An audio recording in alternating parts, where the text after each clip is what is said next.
হবে।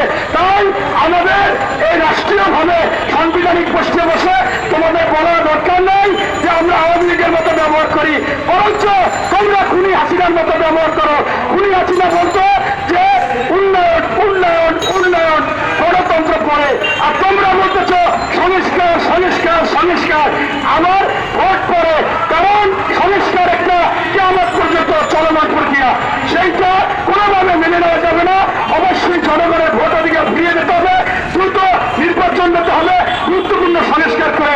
শেষ কথা বলবো, ওই যে পালিয়ে গিয়েছে 3 বার, সে পরে বসে মাঝে মাঝে বলে আমি টুপ করে চলে আসবো, মাঝে মাঝে বলে এই 20 তারিখে আসতেছি। ওনার অবৈধ টাকা দিয়ে ভারতের বিজেপি নেতাদের টাকা পয়সা দিয়ে কিনে তাদের সাংবাদিক, ওই যে একজন কি রঞ্জন, এই ময়ূক রঞ্জন, এদের দিয়ে বিভিন্ন কথা বলায় আগামী ফেব্রুয়ারিতে